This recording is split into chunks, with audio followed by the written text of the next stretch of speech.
How do we fix or adjust or make better 500 million pounds of plastic? Really, how do we go about doing that? It's going to be a blend of a bunch of different solutions that work for different industries with different end market requirements.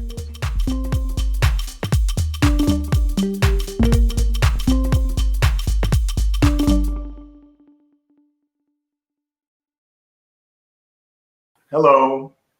How's work been? It's been really busy.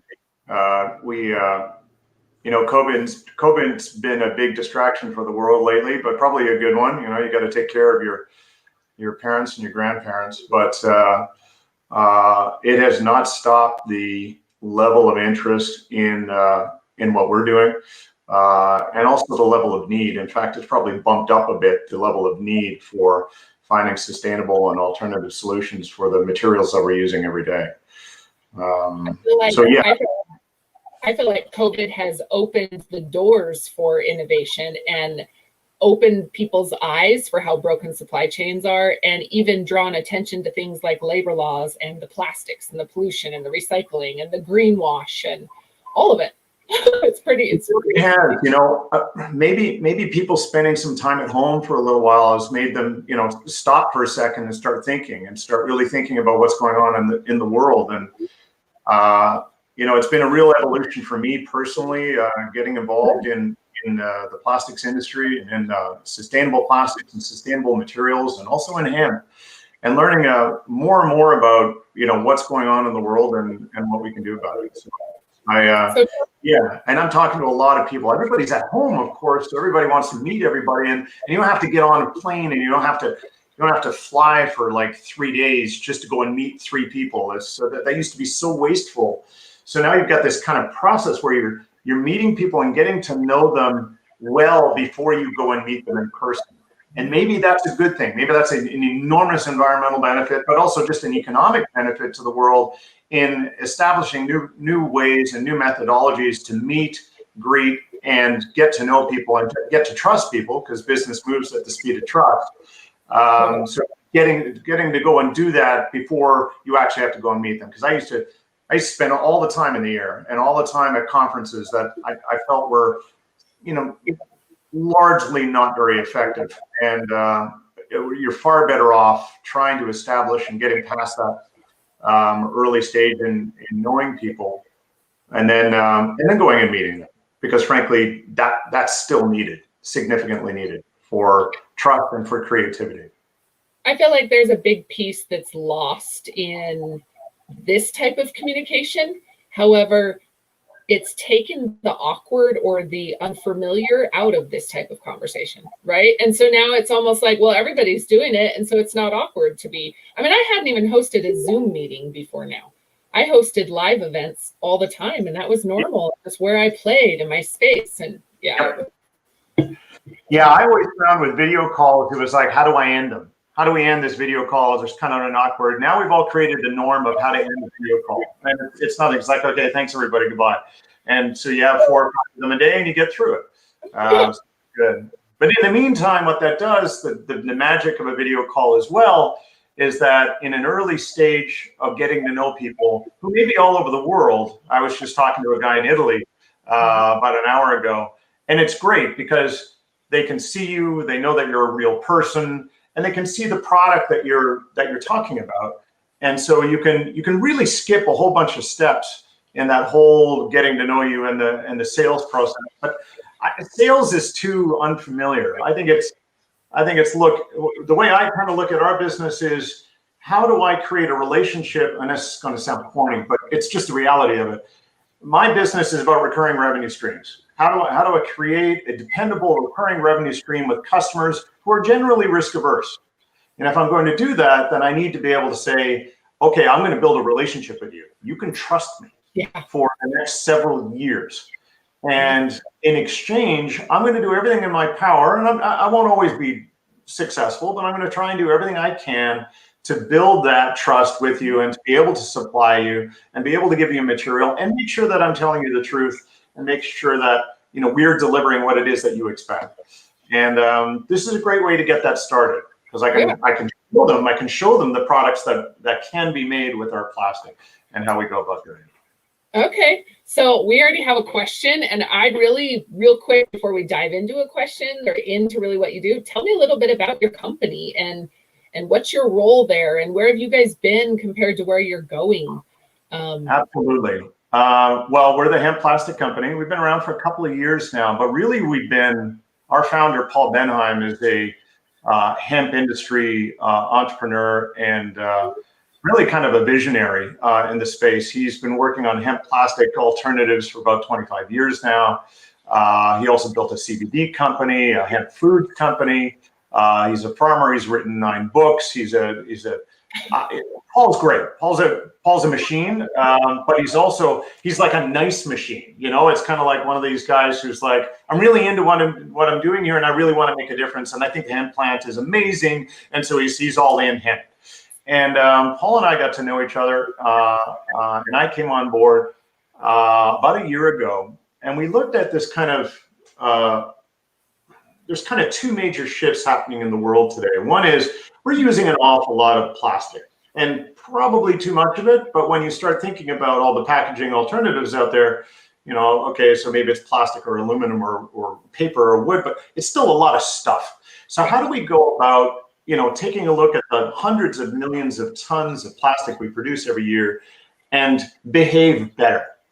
And I think a lot of the world is looking at that and saying, especially young people, they're saying, okay, guys, we got to change this. What do we do? And some of it's going to be behavioral, some of it's going to be regulatory, but a lot of it is going to be looking at sustainable alternatives and transitioning towards what is a very, very rapid growth industry, which is the bioplastics and sustainable plastics industry. Great. It's still minuscule compared to the size of the overall plastics industry. But what we're seeing and what I saw was a very definite shift of corporates and people and regulators and the like who are saying, no, we have to do something about this now, and we have to start making this shift. And these shifts happen. I've been in high growth industries my whole career. These shifts happening over decades, but I think this one's going to go a lot faster because, frankly, we can't wait decades. We must fix this right away. Then you have, you know, the major shift towards hemp growing and the deregulation of the hemp plant. So you've got this cultural shift and regulatory shift happening in plastics and packaging and other plastics uses, and then you've got this deregulation event happening in hemp.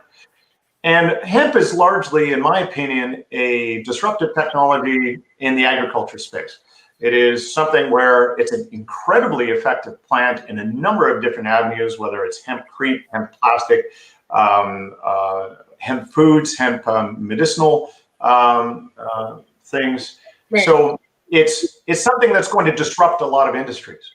So I looked at it and I was talking to Paul, and then we've brought on a great team where we said, how do we capture that? But not how do we capture that in 5 to 10 years? How do we capture that today, because the need is today? And so then we started looking at it and saying, okay, we need to be able to deliver a broad range of products.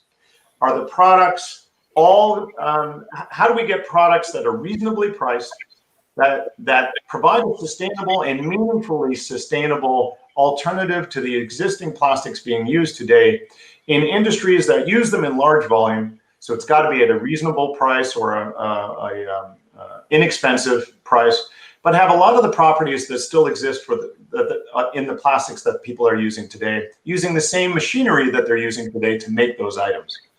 And so we came across quite quickly, I think, with products that are available for sale today. They're available in volume. We can get 30 to 40 million pounds of manufacturing capacity. That's what we have available for use. So we can start making a dent in this very, very large industry. 30 to 40 million pounds is nothing in this industry, but it's meaningful to us and it's meaningful to the world to get this started. And then we offer a whole bunch of products, 5 different products right now that can range from compostable products to non-compostable but very CO2 beneficial products for a variety of different markets. What is it? What's real quick, when you say compostable versus non-compostable, I think this is something that's misunderstood, you know, kind of like the recycling. Same with ocean biodegradable versus biodegradable. What is the difference when you say compostable versus non-compostable? Well, I mean, some plastics, so you're going to have some plastics that are based on fossil fuel, hemp blended with fossil fuel resins. So you still have the fossil fuel resin there. And what the hemp does is it'll displace a large amount of that fossil fuel resin in favor of hemp, which is, one of Mother Nature's greatest CO2 absorbers. And very easy to grow. It absorbs a lot of CO2. Why not replace it, replace the existing fossil fuel plastic with hemp in a beautiful package? This is made out of hemp plastic right here. It's a beautiful package. You can color it, but it has largely the same properties of what you would normally find in, say, a hemp polypropylene, or sorry, in a polypropylene or a polyethylene or something like that. When you're mixing a blend of hemp plastic to a fossil fuel plastic, a polyethylene, polypropylene, whatever it may be, yeah. Is it still biodegradable, or does it break down at all with the mixture? Or at what point does it have to be, is it 50-50 or 75% hemp compared to,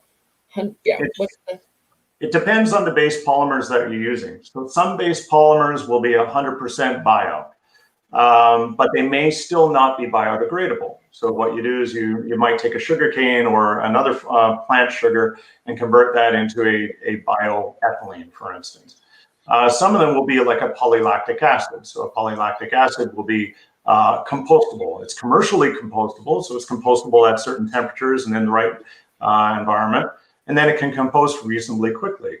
But some of them won't. And some of them, so if you want to look at, say somebody absolutely needs to have a polypropylene. And remember, polypropylene is sold in hundreds of millions of pounds every year.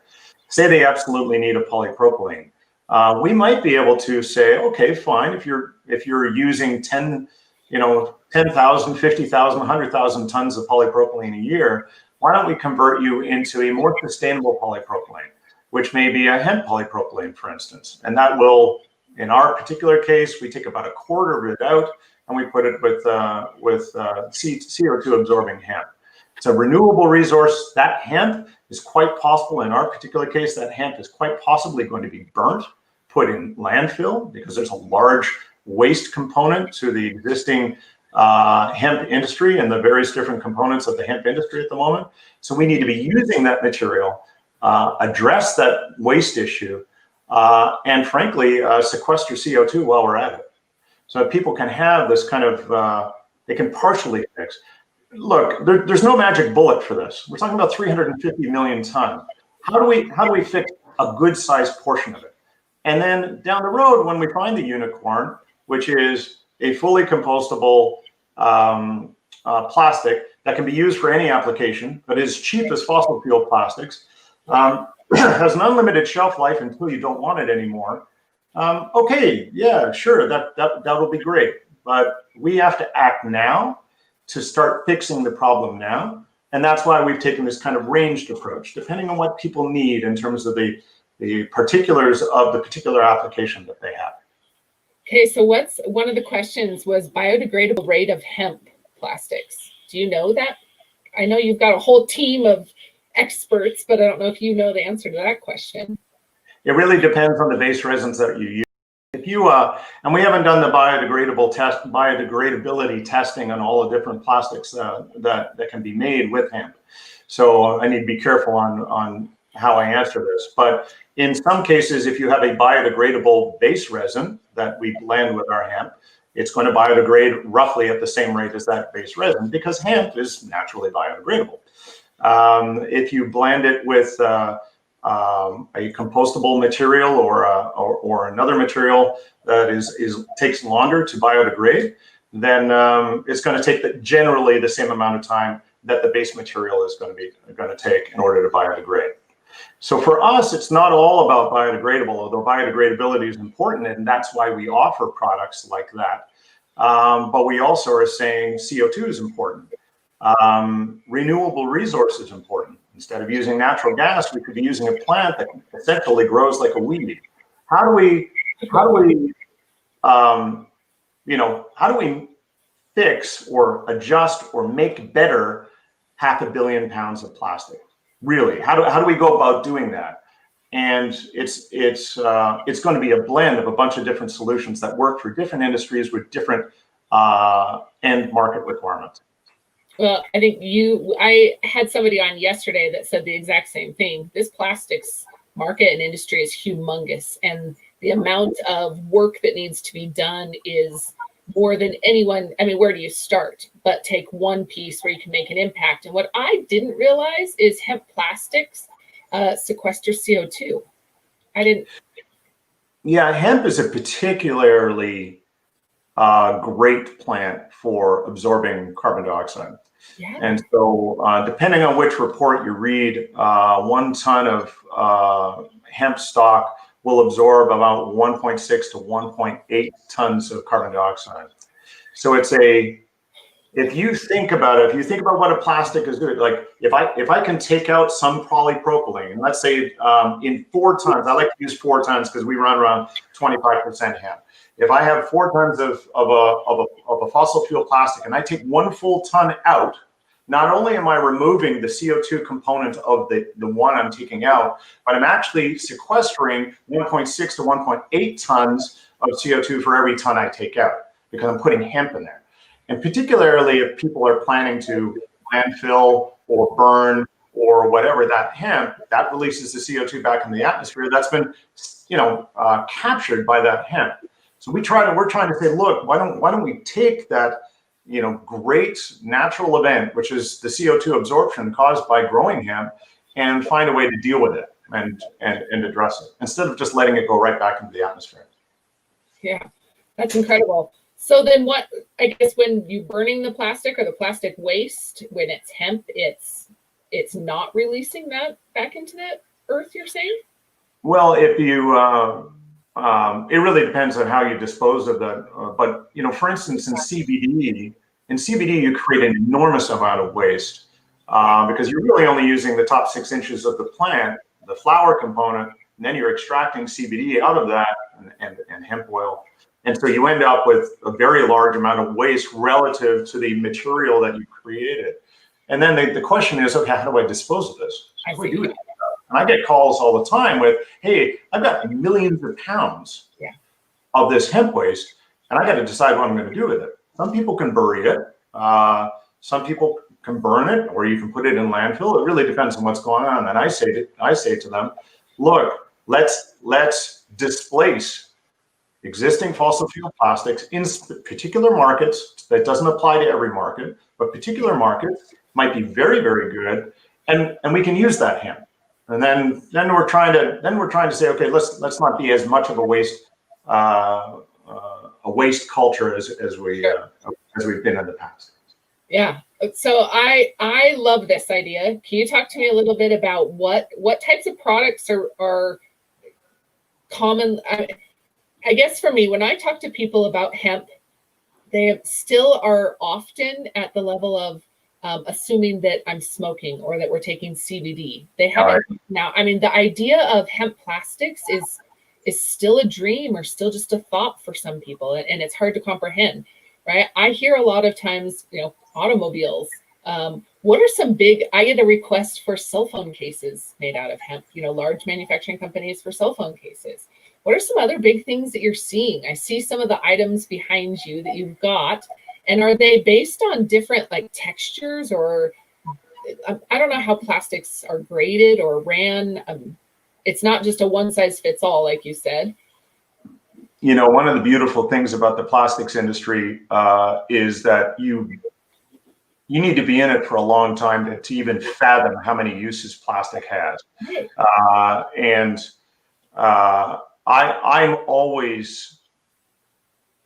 I just love being in this business, because the way we've approached it is we've said, look, we're going to supply resin to part manufacturers, so molders, or products groups, or appliance companies, or automobile parts companies, or automobile companies, or whatever it may be. But we're going to supply the resin to them. And one of the reasons why we did that is we try not to presume we know the best application that this plastic is going to be for, because we offer a range. Some of ours are more expensive than others. Some of them have more tensile strength. Some of them are more impact resistant. It really depends what it is. And then you end up, you get a number of calls. We get a lot of incoming calls for things from furniture to auto parts to appliance parts to toys to gosh, I mean, it just personal computer parts. It's just, there's just a list. I mean, we've got dozens and dozens of companies looking at different things. Consumer packaging is a big one. Things the cannabis industry is a big one, but certainly not something we need to depend on. We've got camping equipment. All kinds of different things that are going to get made, and to be honest, like I can't think of them all, and they come in, and so we're in a good position where we just kind of.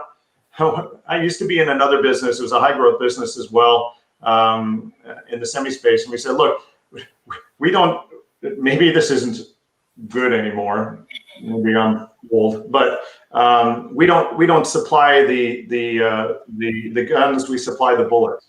So we essentially say, you guys do what you need to do with our plastic, and we'll supply you the plastic. And we can do that in volume, and we're going to try and do it as cheaply as possible. We're going to get to market very quickly so that we can fix the problem very quickly, but also be able to say, look, we are going to be the low-cost leader in this space.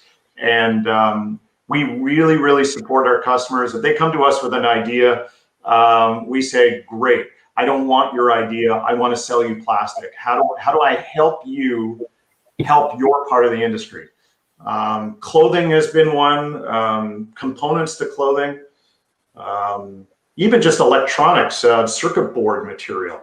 Lots of different applications. Yeah, like honestly, you can't think about architectural furniture. Lots of different stuff. And I have to be careful. I can't give away some of our the neat ideas that our customers are coming up with. So I'm kind of being a little bit broad, but lots of cool stuff coming down the pipe. I want to talk about a really cool idea. We were yesterday talking about how to impact, make the biggest impact on the plastic side, whether it's the plastic bags or the bottles or whatever it is. We're getting ready to deliver how many thousands, millions and millions of vaccines with a little plastic cap right on top that they pop off. Yep. That in hemp. I genuinely want to pursue this. So putting it out there, if anyone else beats me to it, good, let's do this. But yes, I think, yesterday I was thinking very seriously that we have hundreds and millions and millions of vaccines going out. That's an example of something where they just, it may just be a fairly simple design solution. And I say to them, look, if you want to, we may be able to supply you a fully compostable plastic, but in the absence of time, because there's a great big urgency to get the product to market, I say, well, maybe we can at least do something and take 25% of the fossil fuel out of that decision, and supplant it with hemp and try to make some form of a difference. Again, that's a perfect example of application. In that particular case, we need to get that material to market fast. So if we want to get it to market fast, maybe we find a simple transition plastic as opposed to, but it really depends on what it is that you're trying to do. Right. And right. We're open to talking to them. So whoever's making those things, give us a call. We'll try and see if we can supply you something that is a little more sustainable. Yeah. It may just be something that I will loop in on some conversation, because we talk about fixing the plane while it's flying and addressing the pandemic at the same time. I think that this is or even you look at in the medical space, the syringes, the needles that are being used to put that's a huge impact that we can immediately make that we can address head on. So, well, and so lots of people come to us with bags, bottles, and things like that. But we also need to take a step back. I was in a conference last January. That was back when we could still travel. Yeah. I was at a conference and I was on a panel and I looked at all of the seats in front of me, and they were all made out of this white polypropylene plastic. And I was like, that shouldn't be. Right. Right? Just don't accept that. Don't accept it. Accept something that's a little bit better or a lot better. If we can make it a lot better, let's go for it. But if we can't make it a lot better because the chairs will break, then fine. Make it more. Make it somewhat better. But make something happen here. Let's take action to make things happen today, because frankly, our kids and our grandkids, and people have been saying our kids and our grandkids for 20 years, but today it's real, guys. This is 350 million tons of plastic every year. In 3 years, that's 1 billion. That's a lot. And it's not stopping. I don't think people realize that the recycling problem has been offloaded for years to other countries, and it's no longer happening. You know, that we can't do that anymore. And so now, I mean, we're about to see the effects and feel the effects. I think that this is where there's been a big disconnect, and I'd love to chat about this, Glenn, is where do you see the disconnect and what happened? You know, why hasn't this been something that people are paying attention to? Well, we do live in a, well, first of all, gosh, how do I answer that one? There's probably someone who's done some real social science studies can speak better to that. But when I look at it, I think about, I've been around for a few decades. When I look at it, there's always been plenty, right? There's plenty of space. There's plenty of capacity for garbage. Now this disposal economy, the cost of disposal of the materials that we use has never really been thoroughly part of the purchase price of that material. The cost of disposal has been free. And I don't think we can do that anymore. I think we've got to take a look at it and say, when I'm making a purchasing decision of something that involves not just plastic, just any packaging or any thing, we've got to start thinking, the other day, I'm going to tell you a crazy story, but the other day, my ice maker broke on my fridge. Oh my God, that's a first world problem, right? So, my ice breaker broke. Like, shut down the whole household, right? Just, it's all over. And so I'm like, okay, I'd call the home warranty company. Hey, I need to get my ice maker. Well, we can't get the parts for 3 months, so let's buy a new fridge. And I'm like, no, I don't want to buy a new fridge. That's wrong. I have to dispose of a bloody fridge here. And that's a lot of materials. And anytime you look at a fridge or any other consumer good that you buy, rock had to move for that. Animals had to be fed, whatever it may be. Things had to be moved. There was a lot of energy and a lot of the planet that went into making that thing. We need to repair things. We need to use less disposable things. We need a cultural change. And part of the cultural change is making decisions based on the material that we're buying. And they need to be made for sustainability. Less of this disposal, like you said, I go back, this was an aha moment for me, and call it a first world problem because it definitely is. When this pandemic happened, I went shopping for motorhomes and campers. And I was so taken back by how cheaply and poorly made they are nowadays. And because they're light and they can be hauled and they're really nice, but they fall apart. It's like pressed paper, and it's pressed paper if it gets wet, and then it's waste fast, right? And so we need to reverse and go back, right? Back to more sustainable. And I think it is. Everything has been I haven't been responsible for my own waste. I drop it in a bin and it disappears, out of sight, out of mind, right? Well, right. And that's, culturally, that's what we've become used to. And look, I'll be the first to admit, I haven't been a Boy Scout in my whole life. I feel like it's time for me to make some redemption for some of the behavior I did 20 years ago or 10 years ago. I'm like, okay, I used disposable diapers. I probably shouldn't have. That was probably bad. But you know what? Those are hard years. But that's not the point. The point is if you can do something, you should. Mm-hmm. And sometimes I think it's a design decision. And if it's a design decision, we need to do that. Sometimes it's a behavior decision or a repair decision. My parents were a perfect example of this. They were born in the 30s. They didn't even have plastic when they were teenagers. They still have all the stuff they had 40 years ago. And they repair things, and they don't like to consume. So they're, I kind of feel like, hey, maybe we need to take a look at our grandparents and say what they did, and when they did it, it was just because things were more expensive and they were difficult to make and the like. We've made it extremely cheap to produce a whole bunch of things that we just simply dispose of because it's easier than trying to maintain things.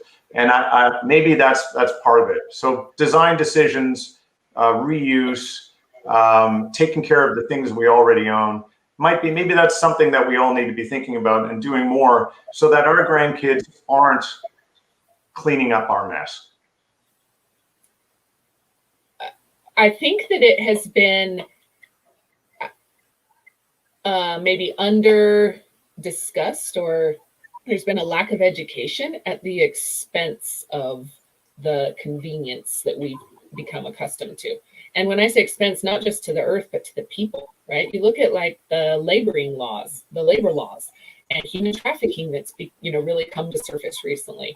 Yeah. And again, another aha moment for somebody said one time, well, why should I care if you wear a hemp shirt versus a cotton shirt that's imported? I can go to the dollar store and buy it for $1, a shirt for $1. Well, think about who makes your shirt for $1. It's not cut and sew by a machine. That there's a human being working on those clothes and sending them over. And so, those types of things were really brought to light by the pandemic, or for me, and really revealed a time of innovation and a time where people really are paying attention to a more sustainable lifestyle, to supply chains that are successful and sustainable within a community instead of globally. And I think that those are key things that are brought to, and so huge opportunity right now to make a difference. How do people get in touch with you, Glenn, if they want to? Oh, let's go to www.hempplastic.com, info@hempplastic.com. We get many inquiries, so if it takes a day or two to get back to you, I do apologize in advance, but we try to respond very quickly, and we try to help people make a difference. Now, one thing I should be really clear on: at the moment, we don't design people's products for them. We don't make the products they're trying to get brought to market. I get a lot of people saying, hey, look, I got this idea for this widget, and I don't know how many I'm going to make, and I don't really know how to make it, and I love you all, but we don't do that. What we try to do is we try to sell the sustainable polymers to the molders who are going to help you. So if you have an opportunity or you have a great idea or something like that, call a local molder and say, look, I want to make this, and I want to make it out of sustainable materials, and I want to make it out of hemp plastic. And then the molder will call us and say, hey, I've got a client who wants to make it out of hemp plastic. And I say, great, how can I help? And not only that, but do you have other clients that also want that? Because I want to help you become more sustainable as a business. And this isn't just economics. It's not just growing a business. It's really, I'm trying to make a difference. And if I can make a difference by shifting some of the behavior of some of the customers we've got out there, we have molders that are way ahead of the pack.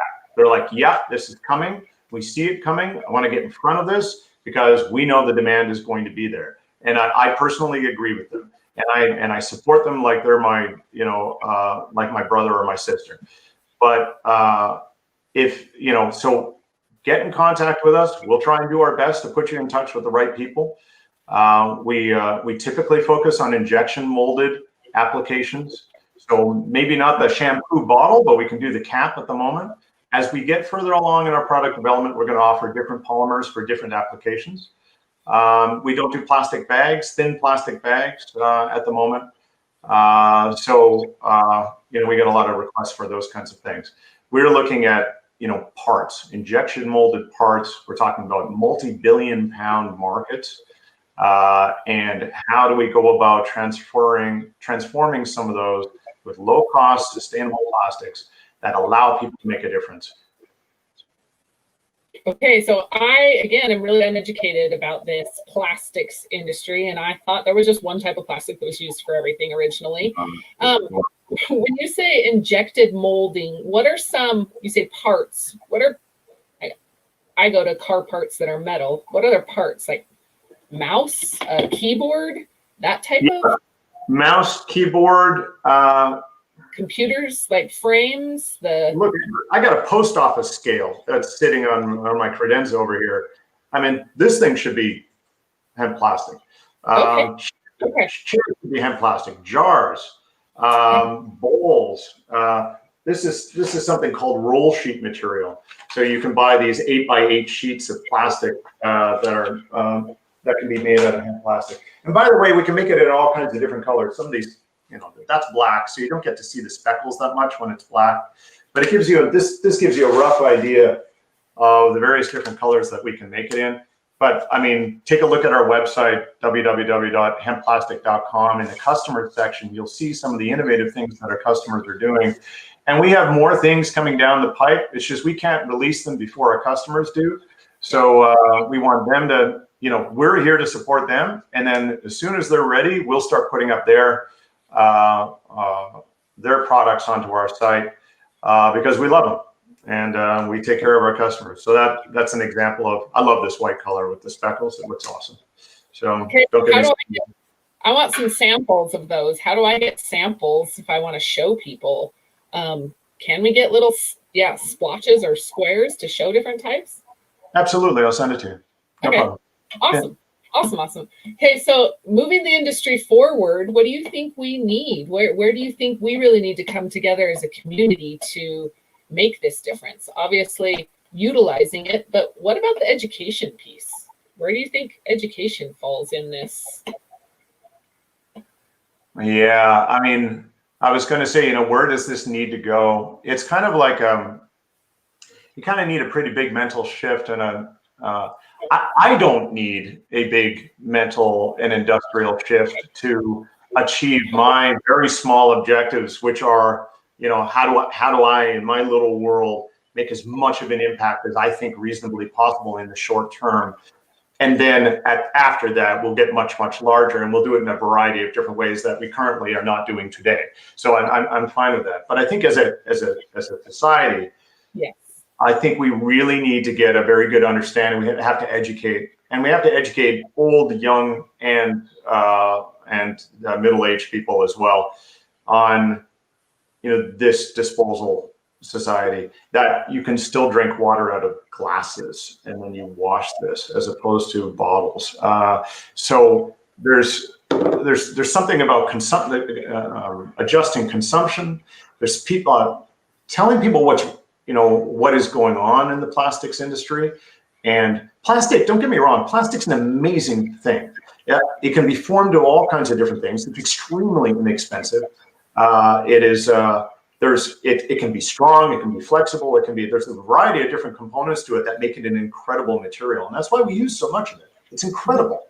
But how do we go about adjusting our behavior and adjusting our social infrastructure so that maybe we use a little bit less for things that we really don't need to use it for? Maybe we find a way to make it more of the material that we use biodegradable or compostable or recyclable or at least sustainable. So at least you've got a carbon sink going on. We have a lot of environmental issues that we have to address, whether it's pollution, garbage, microplastics, ocean plastics, health, but CO2, landfills. You go to some developing countries, it's mind-blowing what's going on in their landfills. And so there's a real need to address it kind of holistically, our consumption culture and how we go about adjusting that. What do you mean? Touch on the landfills. Educate me a little bit about what's happening in other countries and their landfills. Well, I'm not a professional on landfills, but I have done my own basic research on some of the largest landfills in the world, whether it's outside of Seoul, Korea, the ones in India. The fact that we're burning a lot of our garbage because there's no place to put it. There's significant environmental impacts associated with that. And so I think I think people, I mean, nobody really knows where the morgue is, right? Because we don't want to think about it, right? We don't like if there's a fatal car accident on a highway, you get it off the highway, because people don't really. First of all, we don't like the traffic, but second of all, we don't really want to see it. We don't want to deal with our mortality, but we also don't want to deal with garbage, and we don't want to deal with the fact that we need to be responsible for what we're doing. So I think if we educate more and we accept responsibility for what we're doing more, and then we also have a kind of a holistic approach to it, which is how do we make our cities more environmentally friendly? How do we, all those kinds of things. It's a much bigger issue than I could possibly contribute to, other than to say I'm willing to throw my hat into the ring and offer my help in any way. Absolutely. Well, and what's been amazing to me in the hemp space is how many pieces of that problem hemp affects and involve. You know, if we're not only, you know, creating a carbon footprint, a negative carbon footprint that we're able to then sell for carbon credit for our farmers, but then we're also impacting it by putting it in our products, right? And then using it for CBD and health purposes and plastics, right? We're using every piece of it, and it's positively impacting our universe and our globe and our people the entire way.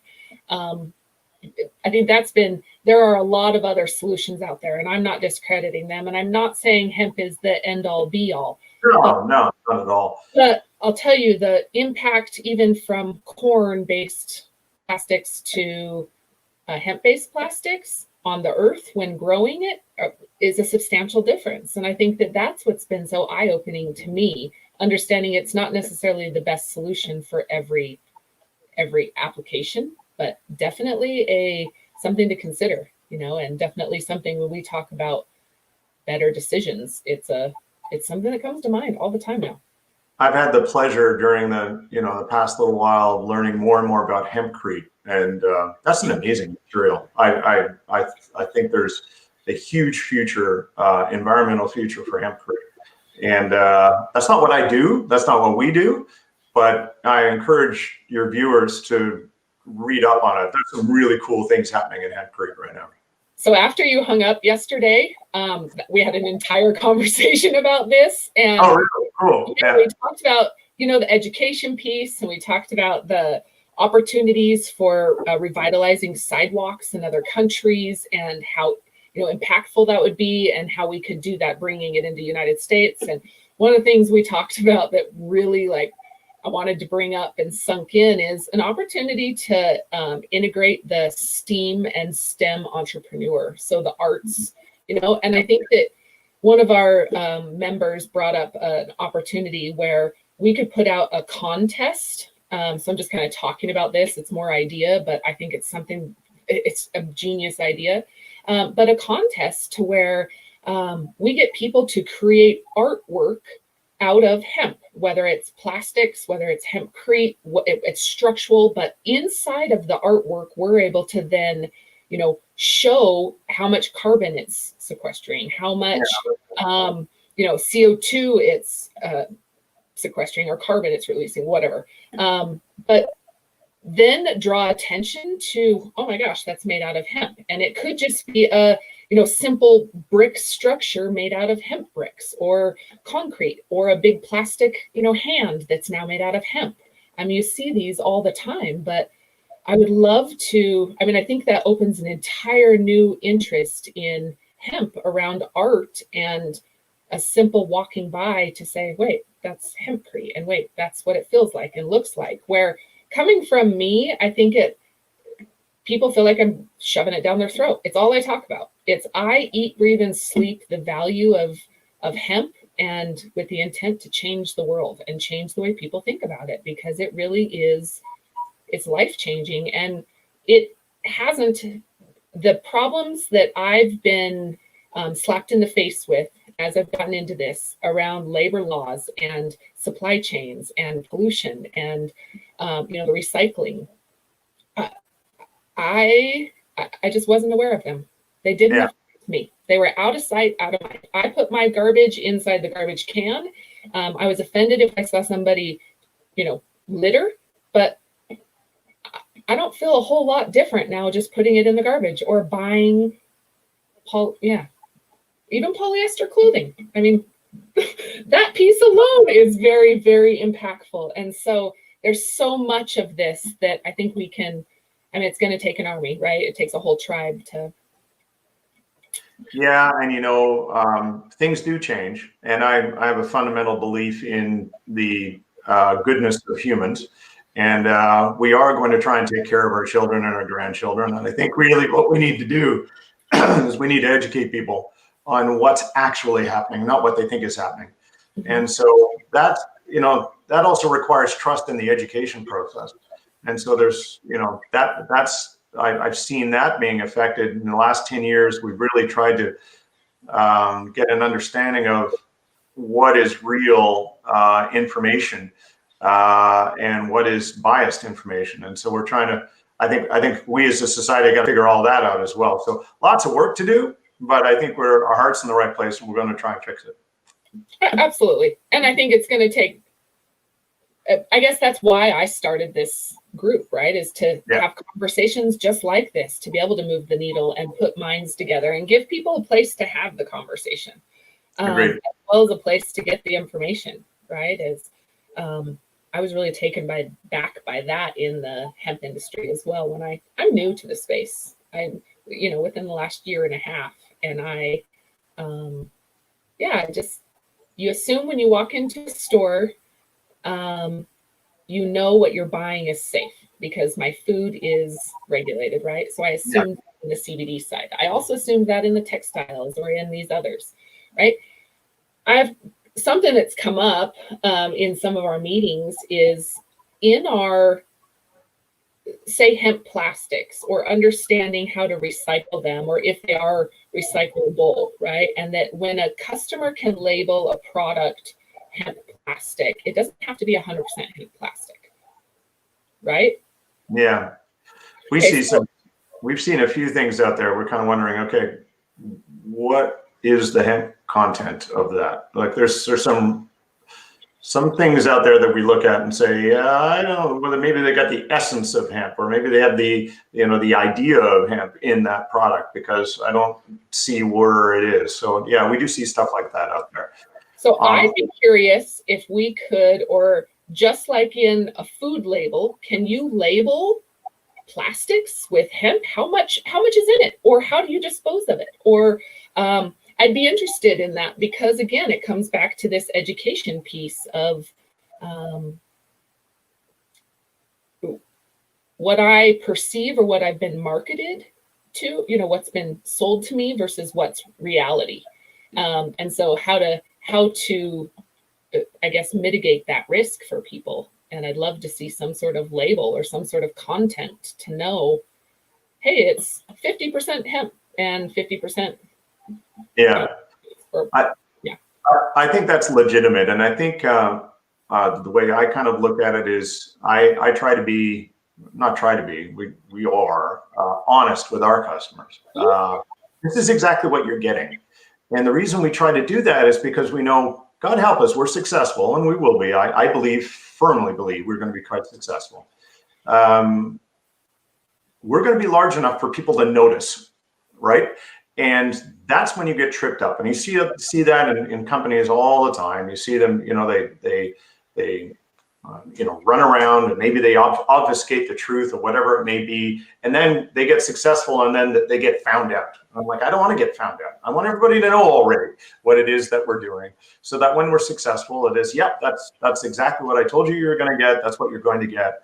And then you go to the next stage, which is, now I'm going to do this, and this is how we're going to further improve it. So there's lots of transparency, and I think that again goes back to recurring revenue, long-term relationships. How do we build that with the people that we work with, whether it's investors, suppliers, customers, or manufacturers, or whatever it may be. Well, I've seen a huge shift in consumer purchases and their awareness and their efforts to understand what they're buying and if it's good for the earth, and when we talked earlier about saving the planet for our children and our grandchildren, I believe they're going to save it. And if we can put this in their hands, they will make the change, and they will make the difference because it's slapping them in the face and they care. And so, yeah, I think even more now as our target generation around the hemp is our children. I want these kids to innovate.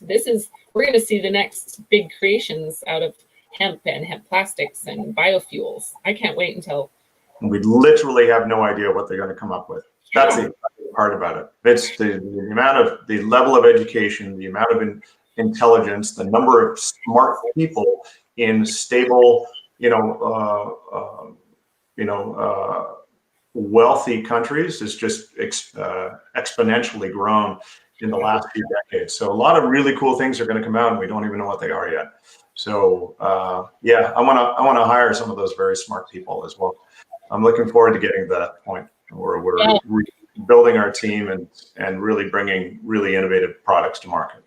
I love it. I love it. Well, I've got lots of ideas the more I've gotten into this, and I'm not invested in any one hemp business, right? But where I've become more and more passionate is making that change, like a lid on a bottle or ketchup lids. Ketchup lids were scarce to find when pandemic happened, where we can grow and create sustainability, not to mention jobs. The number of jobs that when we talk about partnering and education is providing apprentice jobs back to manufacturing for our rural communities that create ample opportunity there. And if you don't get at the forefront of this shift that's happening, then those jobs are going to go to countries where they are. And those are high value jobs. Anytime you're at the front end of a massive change in big industries, you want to be on that front end. Those are very lucrative, and that's good for countries, and that's good for economic stability, and frankly, global stability. Well, and look at the internet. When the internet started, right? Or telephones, or the .com. Everybody bought all the .coms, and it's pretty exciting. Well, I'm super grateful for having you on here. I'm excited to continue to build this relationship and make connections. I will be sending projects your way. And then, another thing we talked about along the art side is I would love to put together, as an association, a pitch event. When we talk about kids and bringing forth opportunities, I'd love to collaborate with you and, have a plastics and a woods company and, anything out of hemp, right? Or alternatives for sustainability, and do a pitch event and be able to partner with universities and building, large building companies or contractors. And I love it. It's a great idea. That sounds like a lot of fun to get involved. It's again, tapping into that youthful intellect and energy, and wrapping, we're going to do our best. We're going to try hard to solve this, but we got to get everybody involved. So I like that kind of thing. Yeah, well, and it's an education, right? Think outside the box, and especially how are we getting people involved that don't have access to the internet? That's another thing I'd like to really, when we talk about another aha moment for me is I recently watched Hotel Rwanda. Have you seen that? No, I haven't. It's disheartening, but in 1994, Rwanda tribes turned against each other, and one killed nearly a million people in 100 days, right? Well, I wasn't really aware of that, but the power of the radio that came with that, the movie, and how they made that transformation and the shift, and how powerful radio is. And, for me, where we live, internet's no big deal. I don't think twice about having a cell phone or internet, but in our rural communities where we really can make a big impact and change, I, lean on different directions than that. And so I like the idea of thinking outside the box and providing pitch events and art festivals that are all hemp focused, and you can make anything you see basically out of hemp. So it's pretty exciting. Cool. Well, anyways, thank you very much, Ben, for your time. I appreciate you. We'll be in touch, and reach out if you need anything. Okay. All right. Thanks so much. I appreciate the opportunity. Thank you. See you later. Bye.